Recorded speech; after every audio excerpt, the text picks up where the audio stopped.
আসসালামু আলাইকুম, আমার নাম মোহাম্মদ আব্দুর রহিম। আপনারা দেখছেন এয়ার এক্সপেরিমেন্ট। আজকের ভিডিওতে আমি একটি রিচার্জেবল ফ্যান বানিয়ে দেখাবো। তো চলুন আর দেরি না করে ভিডিওটি শুরু করা যাক।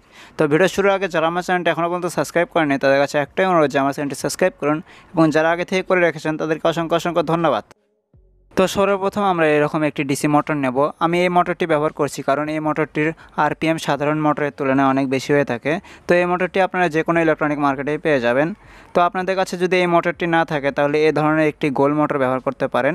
তো এই মোটরের স্পিডও তেমন মোটামুটি ভালো রয়েছে। তো আমি এই হাই স্পিড মোটরটি ব্যবহার করব। তো অফ অন করার জন্য আমি এ ধরনের একটি সুইচ ব্যবহার করব, এবং ব্যাটারি হিসেবে আমি এখানে 18650 লিথিয়াম আয়ন ব্যাটারি ব্যবহার করব।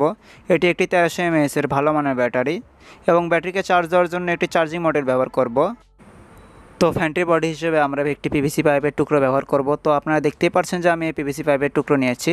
তো আপনারা আপনাদের হাতের অনুযায়ী পিভিসি পাইপের টুকরোটি কেটে নিতে পারেন, এবং মোটরের জন্য এরকম একটি টুকরো কেটে নেবেন। এটি মোটরের আকৃতি করে কেটে নিয়েছি এবং হিট দিয়ে মোটরের শেপ করে নিয়েছি।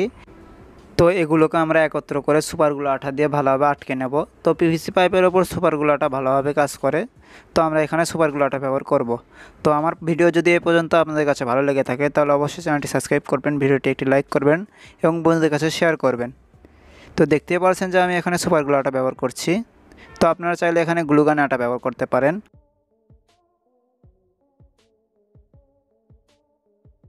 তো আপনারা দেখতেই পাচ্ছেন যে আমি দুটি অংশ সুপারগুলো আঠা দিয়ে ভালোভাবে আটকে নিয়েছি। তো এরপর আমরা মোটর এবং সুইচটি ভালোভাবে আটকে নেব। তো আমি পাশে সুইচটি রাখবো, এবং আপনারা দেখতেই পাচ্ছেন যে আমি দুপাশে দুটি ফুটো করেছি। তো কী কারণে ফুটো করেছি তো একটু পরে দেখতে পারবেন। তো আপনারা আপনাদের হাতের আঙুলের গ্রিপ অনুযায়ী এটিকে কম বেশি করে নিতে পারেন। তো দেখতে পাচ্ছেন যে আমি সুপারগুলো আঠার সাহায্যে সুইচটিও লাগিয়ে নিয়েছি। তো আমার হাতে এখানে ভালো মনে হচ্ছিলো, তাই আমি এখানে ভালোভাবে আটকে নিয়েছি। তো এরপর কানেকশনে আসি। কানেকশন খুবই সহজ। তো আমরা মোটরের একটি তার সুইচের সাথে লাগাবো, এবং সুইচের একটি তার আমরা ব্যাটারির পজিটিভ তারের সাথে লাগাবো, এবং মোটরের যে নেগেটিভ পয়েন্টটি থাকবে সেখান থেকে একটি তার আমরা ব্যাটারির নেগেটিভে লাগাবো। তো আপনার মোটরটি যদি উল্টাপাল্টা ঘোরে তাহলে আপনি তার দুটো এদিক ওদিক করে নিলেই হয়ে যাবে। তো আপনারা দেখতেই পাচ্ছেন যে আমি তার দুটিকে বের করে নিয়েছি। তো এখন আমরা কি করব, এখন আমরা ব্যাটারিতে তারগুলো সোল্ডারিং করে নেব। তো ব্যাটারিতে তারগুলো সোল্ডারিং করার আগে আমরা চার্জিং মডিউলে তারগুলো সোল্ডারিং করে নেব। তো আমরা চার্জিং মডিউলে দুটি তার সোল্ডারিং করে নেব। তো ব্যাটারি প্লাস এবং ব্যাটারি মাইনাস লেখা রয়েছে, তো সেই অনুযায়ী আমরা নেগেটিভ এবং পজিটিভ তার সোল্ডারিং করে নেব। তো আপনাদের কোথাও কোনো প্রশ্ন থাকলে নিচে কমেন্ট করবেন, আমি উত্তর দেওয়ার চেষ্টা করব। তো সোল্ডারিং করা হয়ে গেলে আমরা মোটরের তারগুলো ব্যাটারি নেগেটিভ এবং ব্যাটারি পজিটিভের সাথে সোল্ডারিং করে নেব। তো দেখতেই পাচ্ছেন যে আমি দুটো তার সোল্ডারিং করে নিয়েছি। তো দুটি তার সোল্ডারিং করা হয়ে গেলে আমরা চার্জিং মডিউলটি ব্যাটারির সাথে সোল্ডারিং করে নেব।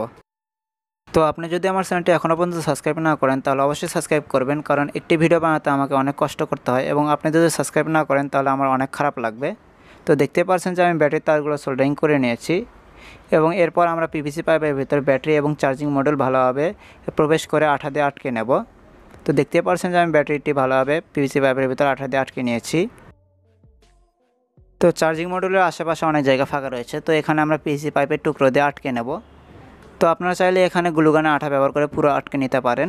তো দেখতে পাচ্ছেন যে আমি পিভিসি পাইপের টুকরো দিয়ে আটকে নিচ্ছি। তো আটকে নেওয়ার পর দেখতে এরকম হয়েছে। তো সর্বশেষ আমরা মোটরের সাথে একটি পাখা আটকে নেব। তো দেখতেই পাচ্ছেন যে আমি মোটরের সাথে পাখা আটকে নিয়েছি। তো আমাদের রিচার্জেবল ফ্যানটি তৈরি হয়েছে। তো এটি দেখতে ছোট হলেও এটির বাতাস একটি ঘূর্ণিঝড়ের তুলনায় কম নয়। তো সর্বপ্রথম আমরা এটিকে চার্জ দিয়ে রাখবো কিছুক্ষণের জন্য। তো চার্জ দেওয়া মাত্র এটি লাল আলো জ্বলবে, এবং ফুল চার্জ হয়ে গেলে নীল আলো জ্বলবে। তো চলুন এই ফ্যানটিকে পরীক্ষা করা যাক।